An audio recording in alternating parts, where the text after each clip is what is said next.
Article 240 और article 239 के तहत लक्षद्वीप के लेफ्टिनेंट गवर्नर ने बहुत कुछ कानून वहाँ पर पास किए और जिसकी वजह से कांग्रेस और वाम दल और देश के मुस्लिम नेता बड़े परेशान हो गए।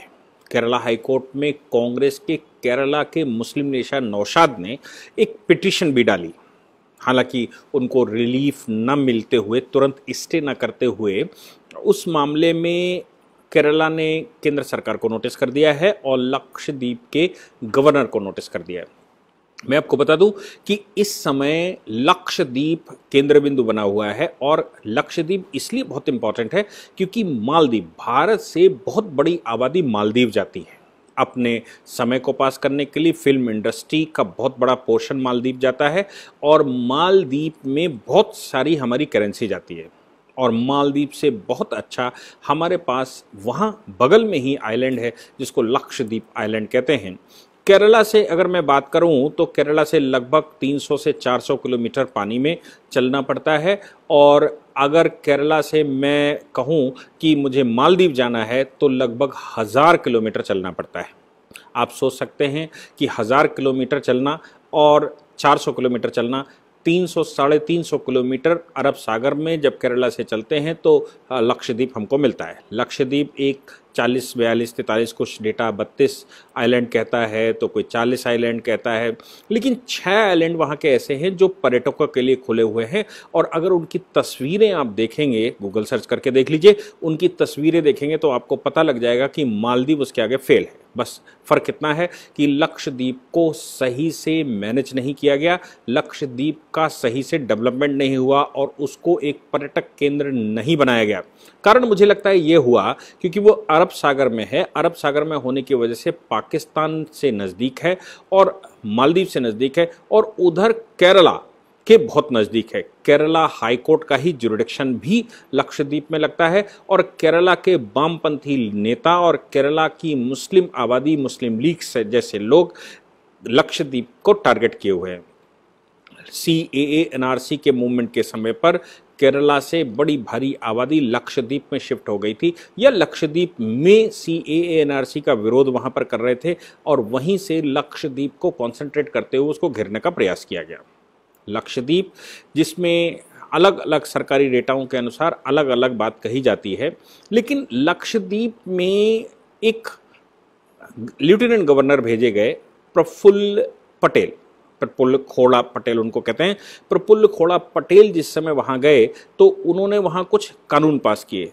कॉन्स्टिट्यूशन के आर्टिकल 239, आर्टिकल 240 थे, वो 239 और 240 में ये पावर दे रखी है कि वहाँ पर जो प्रेसिडेंट है, चूंकि प्रेसिडेंट रूल है तो प्रेसिडेंट जब वहाँ पर बैठा हुआ है, प्रेसिडेंट उस एरिया को मैनेज कर सकता है। इसको ध्यान में रखते हुए Lakshadweep development authority regulation act 2021 प्रस्तुत किया गया।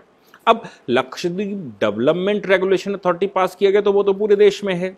जैसे दिल्ली की बात करें तो DDA है, मैं कानपुर की बात करूं तो KDA है, लखनऊ की बात करूं तो LTA है, अगर गाजियाबाद की बात करें तो GDA है या गुड़गांव की बात करें, ऐसे पूरे देश में जो नगर रहते हैं वहां पर डेवलपमेंट अथॉरिटी बनती है। इसके लिए हर राज्य के पास अपने पास अपना एक डेवलपमेंट मॉडल होता है, डेवलपमेंट अथॉरिटी बैठती है। ये डेवलपमेंट अथॉरिटी ये तय करती है कि उस क्षेत्र को जो डेवलपमेंट अथॉरिटी के मातहत लाया गया है, जिसको चिन्हित किया गया है, वहां क्या बनेगा, कैसे बनेगा और उसका डेवलपमेंट कैसे हो। लक्षद्वीप में भी ऐसा कानून पास करके उसके डेवलपमेंट की व्यवस्था सरकार ने सोची और सरकार को ये समझ में आया कि लक्षद्वीप एक ऐसा स्थान हो सकता है जो जहां से हम पूर्ण रूप से अरब सागर को कंट्रोल कर सकते हैं। अरब सागर के लिए वहाँ फौजें रखी जा सकती हैं, वहाँ कंट्रोल रूम बनाए जा सकते हैं, वहाँ पर पर्यटन डेवलप किया जा सकता है और चूंकि वो 9 डिग्री सी में आता है इसलिए इंटरनेशनल रूट पे भी पड़ सकता है और वहाँ से अच्छी कमाई हो सकती है, बिल्कुल वैसे ही जैसे सिंगापुर में होती है, बिल्कुल वैसे ही जैसे हांगकांग में होती है। ऐसे बहुत सारे द्वीप समूह संसार में डेवलप्ड हैं जिनका जो खुद में कुछ भी पैदा नहीं करते, लेकिन वो सी रूट पर आने की वजह से आमदनी करते हैं। भारत में 2 ऐसे स्थान हैं जो सी रूट पर आते हैं और जहां पर अच्छा डेवलपमेंट अगर सही से हो जाए तो वो खुद में सिंगापुर बन सकते हैं, बशर्ते अच्छी नीयत के साथ किया जाए। लक्षद्वीप और निकोबार, 10 डिग्री सी वहां से एक इंटरनेशनल रूट निकलता है और उस 10 डिग्री सी की वजह से ही आपने देखा होगा कि पूरे विश्व की नज़र लक्षद्वीप पर रहती है, वो पूरे विश्व की नज़र निकोबार पर रहती है। अंडमान और निकोबार दोनों के बीच से 10 डिग्री सी एक पाथ है। ऐसे ही जब हम अरब से आते हैं तो अरब कंट्रीज से आते समय हम केरला और लक्षद्वीप के बीच से एक 9 डिग्री का रास्ता निकलता है जो निकलते हुए भारत के पोर्टों को छुएगा, लेकिन वो श्रीलंका के चारों ओर से होते हुए अंडमान निकोबार के बीच से होते हुए मलेशिया, सिंगापुर या चाइना और ऊपर के रूट पकड़ता है। अगर ये रास्ता हम नहीं देते हैं तो फिर उसको इंडोनेशिया, मलेशिया के बीच से रास्ता पकड़ना पड़ता है और जो बहुत लंबा है और अनसिक्योर रास्ता है। इसलिए चूंकि इंटरनेशनल रूट पर पड़ता है सी के, तो ये महत्वपूर्ण है। इनको अगर भारत सरकार सही से डेवलप कर ले तो ये खुद में सिंगापुर बन सकते हैं। लेकिन हमारे देश में एंटी नेशनल एक्ट करने वाले लोगों के लिए भी ये स्थान अच्छा है। क्यों? क्योंकि देश की मेन स्ट्रीम पॉलिटिक्स से थोड़ा दूर है और दूर, आप हमको सबको मालूम होगा कि कम्युनिस्टों ने अगर कोई मॉडल बनाया कभी भी और कहीं पर भी बैठे तो वो ऐसे स्थानों पर बैठे जहां पर देश की सरकार की नज़र ना रहे। पिछले आज़ादी के बाद से इन स्थानों को वैनिशिंग पॉइंट पर रखा गया या डेवलपमेंट नहीं किया गया, तो नतीजा निकला कि कम्युनिस्टों ने वहाँ पर अपने घर बनाने शुरू कर दिए और वहाँ पर मुसलमानों ने अपना स्थान बनाना शुरू कर दिया। केरला किस प्रकार से मुस्लिम प्रॉब्लम से ग्रसित है ये हमको दिखाई दे रहा है, चरमपंथ से कैसे ग्रसित है वो हमको दिखाई दे रहा है और अब वो लक्षद्वीप की तरफ बढ़े। ऐसी परिस्थिति में वहाँ पर एंटी सोशल एक्टिविटी एक्ट सरकार ने पास कर दिया, वहां पर लक्षद्वीप डेवलपमेंट अथॉरिटी रेगुलेशन पास कर दिया और पंचायती राज एक्ट में संशोधन कर दिया। पंचायती राज एक्ट में संशोधन करते हुए ये कहा गया, नए प्रपोजल में ये कहा गया कि जिनके 2 से अधिक बच्चे हैं वो पंचायत का चुनाव नहीं लड़ सकते। एंटी सोशल एक्टिविटीज में ये पावर दी गई गवर्नर को कि लेफ्टिनेंट गवर्नर को ये पावर होगी कि वो एंटी सोशल, एंटी इंडिया या एंटी नेशनल एक्टिविटी के तहत किसी को डिटेन भी कर सकता है। अगर उसको लगे कि ये लोग देश के विरुद्ध या समाज के विरुद्ध ऐसी कोई कार्रवाई वहाँ पर कर रहे हैं तो ऐसे लोगों को वो डिटेन कर सकता है और 1 वर्ष तक डिटेन कर सकता है। मुझे लगता है कि ये तो कोर्ट में भी सस्टेन नहीं करेगा क्योंकि ये कॉन्स्टिट्यूशन के आर्टिकल 22 को सपोर्ट नहीं करता। कॉन्स्टिट्यूशन का आर्टिकल 22 ये कहता है किसी भी व्यक्ति को 3 महीने से ज़्यादा डिटेंशन में नहीं रखा जा सकता। प्रिवेंशन ऑफ डिटेंशन लॉज में उसको रखना तो फिर एक हाई लेवल कमेटी बनानी पड़ेगी और उससे अनुमति के बाद ही उसको डिटेन करा जा सकता है। हालांकि ये गवर्नर ने अपने यहाँ पास किया और उन्होंने कहा कि हम 1 साल तक डिटेन करने की पावर रखते हैं जो एंटी नेशनल एक्टिविटीज़ में इन्वॉल्व वहाँ पर पाया जाएगा। मुझे लगता है वो इसलिए और क्योंकि मेन स्ट्रीम से वो आइलैंड दूर है और वो पूरे आइलैंड हैं, इतने खूबसूरत आइलैंड हैं कि आप सोच सकते हो वहाँ सबसे बड़ा आइलैंड का 4.5 स्क्वायर किलोमीटर का है, 4.5 स्क्वायर किलोमीटर का आइलैंड और समुद्र तल से उसकी ऊंचाई मैक्सिमम ऊंचाई 10 फीट। तो आप सोच सकते हैं कि 3 मीटर की ऊंचाई पर अगर कोई बैठेगा और 4.5 किलोमीटर चारों ओर, या मैं कहूं कि वो 4.5 किलोमीटर टोटल उसकी लैंड है तो 1-1.5 किलोमीटर इधर या 1-1.5 किलोमीटर इधर तक होगा, कोई व्यक्ति वहां पर बैठे तो चारों तरफ समुद्र का नज़ारा कैसा होगा और वहां पर हरियाली और जो खजूर के पेड़ या और जो वहाँ की जलवायु है वो ऐसा लगता है कि जैसे बैंकॉक में बैठा हो, ऐसा लगता है जैसे मालदीव में बैठा हो और इवन उससे भी ज़्यादा खूबसूरत ये आइलैंड हैं। इन पर इन लोगों ने कंसंट्रेट किया। कंसंट्रेट करने पर मोदी सरकार ने उसको सेव करने के उद्देश्य से, सेफ्टी के उद्देश्य से वहाँ ये कार्रवाइयाँ शुरू करी। आर्टिकल 240 में उसमें एक ऑर्डर पास कर दिया गया। उस ऑर्डर के तहत वहाँ पर मीट मसाला ले जाना, वहाँ लिक्वर ले जाना, वहाँ पर जो जो बीफ की बिक्री करना, ये सब बैन कर दिया गया है। क्यों? क्योंकि वो हिंदू पर्यटक स्थल बन सकता है, पूरे हिंदुस्तान का अच्छा पर्यटन स्थल बन सकता है। ऐसी परिस्थिति में अगर वहां पर मीट मसाला मछली का काम होगा तो निश्चित है कि केवल अपभ्रंशित लोग ही वहां पर भारत के टहलने जाएंगे। भारत का सात्विक व्यक्ति उन स्थानों पर नहीं जाएगा। तो भारत के सभी लोग उन स्थानों पर जाएं, इसको ध्यान में रखते हुए ये कुछ रेगुलेशन पास किए गए। डेवलपमेंट अथॉरिटी के द्वारा ये कहा गया, डेवलपमेंट अथॉरिटी कहीं पर भी बैठती है तो हम सब जानते हैं कि डेवलपमेंट अथॉरिटी पहले कुछ एरिया को चिन्हित करती है, चिन्हित करने के बाद उसका एक प्लान बनाती है, प्लान को पब्लिश करती है, पब्लिश के बाद उसके ऑब्जेक्शंस लेती है, उन ऑब्जेक्शंस को लेने के बाद उनमें दुरुस्ती करती है, दुरुस्ती करने के बाद वो एक फाइनल प्लान निकालते हैं और डेवलपमेंट का पूरा सिस्टम बैठाते हैं, जिसको आप दूसरे शब्दों में मास्टर प्लान भी कहते हैं। बस इतना सा फर्क होता है कि जिन एरियो को चिन्हित कर दिया गया होगा वहां कोई भी व्यक्ति अपने मन से कंस्ट्रक्शन नहीं कर सकता, अपने मन से उसका डेवलपमेंट नहीं कर सकता, और वहां अगर कुछ इर्रेगुलर डेवलपमेंट है तो उनको वहां से रिमूव करके दूसरा स्थान देना सरकार की जिम्मेवारी बनती है, और या फिर उसी रेगुलेशन के तहत उसको मॉडिफाई करना और फिर डेवलपमेंट अथॉरिटी के अनुरूप उसको बनाना ताकि वो खूबसूरत बने और उस स्थान का सही से सस्टेनेबल डेवलपमेंट हो सके। ये सब कुछ वहां पर हो सकता है। अब इससे समस्या देश के लोगों को क्या है? देश के लोगों को कोई समस्या नहीं है। समस्या जैसे मैंने कहा कि नौशाद जी को है, जो कांग्रेस के लीडर हैं, केरला से, और राहुल गांधी को है, सीपीआई के लीडर्स को है। सीपीआई ने तो बाकायदा वहां आंदोलन शुरू कर दिए, और भारत के तथाकथित जो newspaper, the wire, the Quint, the print, NDTV, इन्होंने इस पर रोना शुरू कर दिया है और ये बताना शुरू कर दिया है कि मोदी जी वहां कल्चरल डिस्ट्रॉयमेंट कर रहे हैं। क्या कल्चरल डिस्ट्रॉयमेंट कर रहे हैं?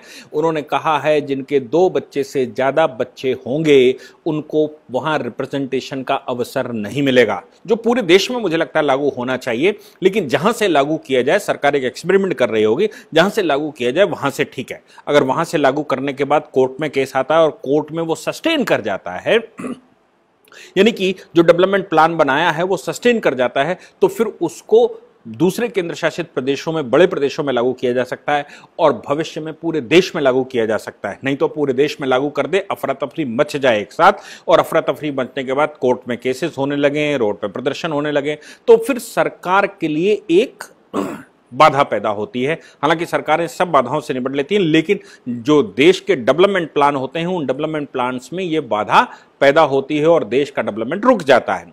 भले ही थ्योरेटिकली या आइडियोलॉजिकली हम पॉलिसी को इंप्लीमेंट करवा लें, जैसे हमने सीएए लेकर आए तो पॉलिटिकली वो ठीक था, इंप्लीमेंट उसको सही से करना था, लेकिन देश में लोगों ने अफरा तफरी मचा दी और जिसकी वजह से सरकारें निपटने के लिए सक्षम हैं। आपको याद होगा कि उत्तर प्रदेश सरकार ने कैसे उसको निपटा था। सरकारें निपटने के लिए तैयार हैं, लेकिन उनको डिस्टर्बेंस पैदा लोग करते हैं और डेवलपमेंट देश का रुक जाता है, लोगों के खाना पानी रुक जाता है, लोगों की व्यवस्थाएं भंग होने लगती हैं जब रोडें घेर कर लोग बैठ जाते हैं। ऐसी परिस्थिति में मोदी सरकार, मुझे लगता है कि जो इनिशिएट करना चाहती है उसने लक्षद्वीप से इनिशिएट किया और लक्षद्वीप से इनिशिएट करते हुए उसको बताना शुरू किया। अब राहुल गांधी का कहना यह है कि उस क्षेत्र में सरकार जो कर रही है यूनियन टेरिटरी के अंदर वो ठीक नहीं है और वहां के लोगों को समस्या होने वाली है। वहां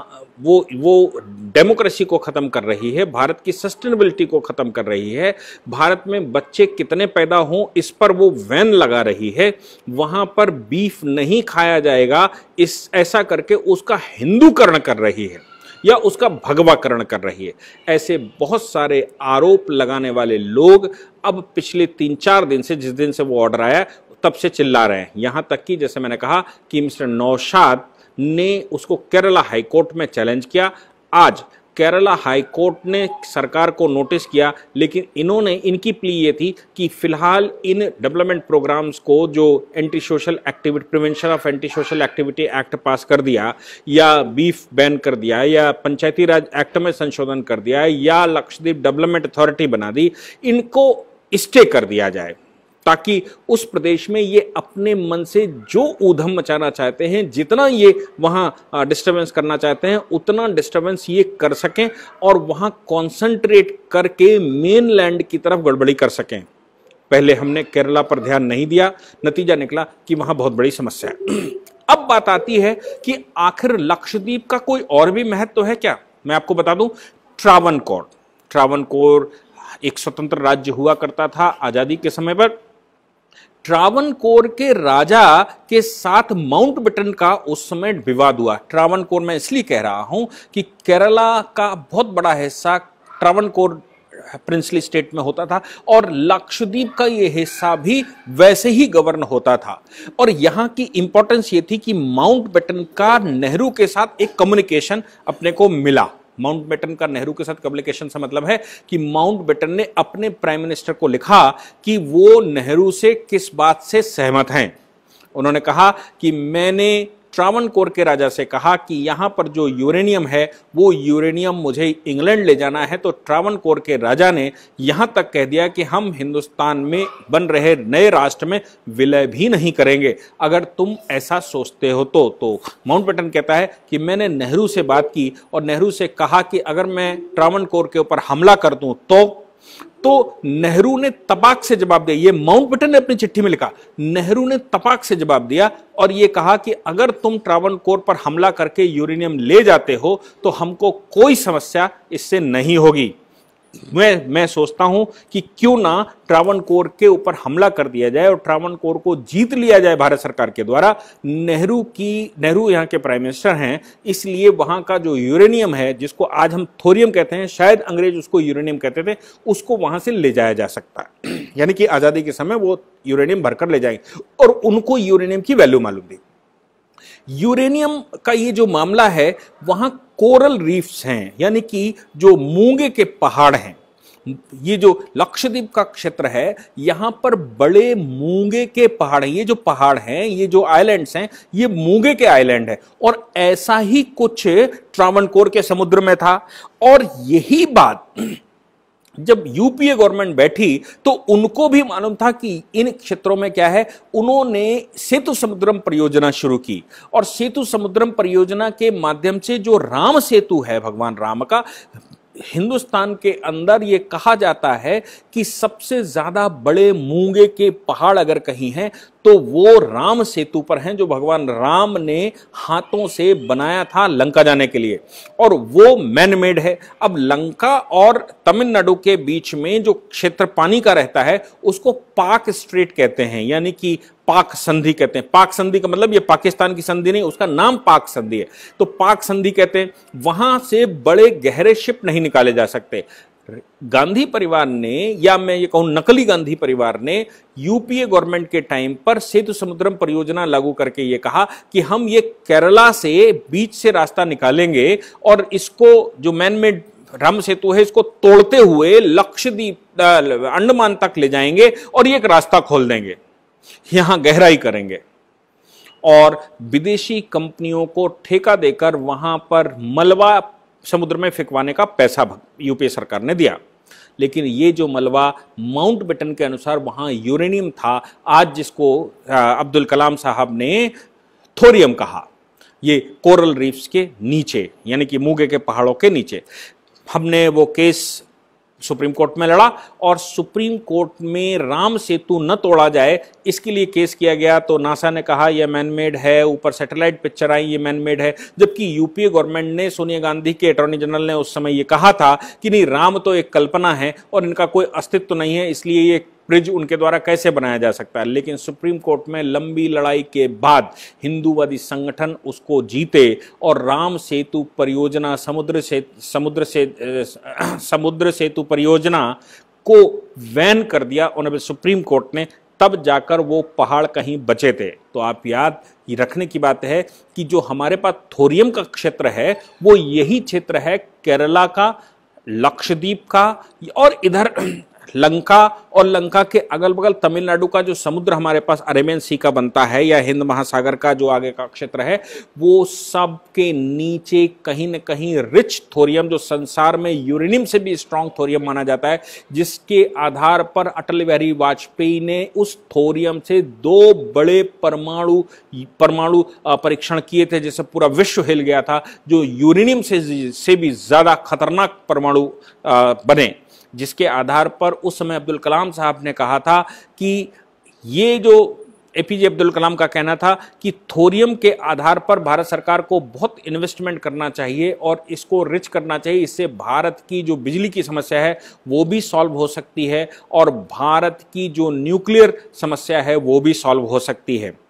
केंद्र सरकार में मोदी सरकार के बैठने के बाद वो अब उस क्षेत्र को ऐसा लग रहा है कि प्रिजर्व करने का प्रयास कर रहे हैं ताकि उसका एक कॉरिडोर बनाया जा सके और उस थोरियम को विश्व से बचाया जा सके, वहां हो रही चोरियों को बचाया जा सके, वहां से हो रहे खनन को बचाया जा सके और वहां से पाकिस्तान जैसे देशों के हमलावरों से बचाया जा सके, या विश्व की जो नज़र उस क्षेत्र पर है और उसको भारत से काटना चाहते हैं, ऐसे नजरों से बचाकर उसको पूर्ण रूप से भारत सरकार के कंट्रोल और परमानेंट पब्लिक की देखरेख में लाया जा सके। मुझे लगता है कि ये जो एक्टिविटी सरकार वहां पर कर रही है, ये डेवलपमेंट की तो एक्टिविटी है ही, टूरिस्ट प्लेस बनाने की एक्टिविटी है ही। हम सब जानते हैं कि भारत की जो सुरक्षा है एंशिएंट टाइम से, वो सुरक्षा तीर्थाटन से भारत में सुरक्षित की गई थी, चाहे वो केदारनाथ बद्रीनाथ की यात्रा की बात कहें, चाहे जम्मू कश्मीर में अमरनाथ यात्रा की बात करें, चाहे शारदा पीठ की यात्रा की बात करें, चाहे हम रामेश्वरम की यात्रा की बात करें या हम और दूसरे तटों पर देश में जो कोने पर विराजमान है, ऐसे क्षेत्रों में पब्लिक परमानेंट अगर जाना शुरू कर दे और भारत के लोग वहां लगातार तीर्थाटन करते रहें, तो आप समझ लीजिए हमको एक्स्ट्रा सिक्योरिटी, एक्स्ट्रा फोर्सेस की कोई आवश्यकता नहीं पड़ेगी और वहां हो रही देश के विरुद्ध गतिविधियां या विदेशी लोगों के द्वारा की जा रही गतिविधियों पर भी अपने आप स्वतः नजर पड़ेगी और लोग वहां बसने लगेंगे, तो वो स्वयं एक बिना पैसे का सूचना तंत्र बनता है। मुझे लगता है कि उस दृष्टि से लक्षद्वीप, हमारे पास लक्षद्वीप और निकोबार ये परफेक्ट प्लेसेस हैं। यहां पर पूर्ण रूप से सिस्टमेटिक सिक्योरिटी सिस्टम लगना चाहिए और इन स्थानों पर जो कोरल लीफ या थोरियम के जो भंडार हैं, उन भंडारों को सोनिया गांधी सरकार उस समय जितना चुरा पाई वो चुरा ले गई। हालांकि हमने कहा कि उसको हम बहुत बड़े स्तर पर उस समय राम सेतु परियोजना, राम सेतु के केस में उसको हम बचा ले गए, फिर भी मुझे लगता है कि जो ट्रावनकोर के राजा का बलिदान है और जो वो कर रहे थे और माउंटबेटन उसको नहीं ले जा पाए या अंग्रेज उसको नहीं ले जा पाए नेहरू के समय पर, उन सब में जितना भी चोरी करवा लिया होगा यूपीए गवर्नमेंट ने, मैं मानता हूं उस समय हो गया होगा, क्योंकि उन्होंने ठेके देकर, पैसे देकर उस थोरियम को वहां से लदवाकर, समुद्रम खाली करने के उद्देश्य से वहां से लदवाकर कहां गहरे समुद्र में फेंक कर, और वो कौन सा देश कहां ले गया ये अभी तक कोई पता नहीं है। मुझे लगता है इस पर लोगों को आरटीआई करनी चाहिए कि सेतु समुद्रम परियोजना में आपने कितना मलबा वहां से उठवाया, कितना पैसा खर्च किया, कितना माल निकला, कहां गया, कौन सी कंपनियां थी, इस पर एक रिसर्च देश के लोगों को करना चाहिए। इसलिए मैं विषय इसको और दे रहा हूं, लेकिन यहां पर यह ध्यान रखने की बिल्कुल आवश्यकता है कि इन क्षेत्रों पर मोदी सरकार जिस प्रकार कॉन्सेंट्रेट कर रही है वो आंतरिक सुरक्षा के लिए भी इंपॉर्टेंट है और वो बाहरी सुरक्षा के लिए भी इंपॉर्टेंट है और वो पर्यटन और तीर्थाटन के लिए भी इंपॉर्टेंट है। इसलिए इस विषय पर मुझे लगता है कि राहुल गांधी जो कहने की कोशिश कर रहे हैं या कम्युनिस्ट जिस प्रकार से कहने की कोशिश कर रहे हैं, ये देश के विरोधी मानसिकता के लोग हैं। और अगर ये कह रहे हैं तो एक बात तो पक्की है कि इनका कोई ना कोई हित या स्वार्थ निहित है और सरकार जो कर रही है वो ठीक ही कर रही है। केरला हाईकोर्ट ने इनको स्टे नहीं दिया, इसलिए उनको साधुवाद, लेकिन वो पूरे केस को सुनेंगे तो हैं, इसलिए उन्होंने सरकार को नोटिस किया और पूछा कि आखिर आप वहां क्या करना चाहते हैं। मुझे लगा कि ये विषय एक बहुत इंपॉर्टेंट सिक्योरिटी की दृष्टि से विषय है और इसलिए पूरे देश को इसकी एनालिटिकल एनालिसिस पता होनी ही चाहिए। सो मैंने बताने की कोशिश की। बहुत बहुत धन्यवाद कि आपने इसको सुना।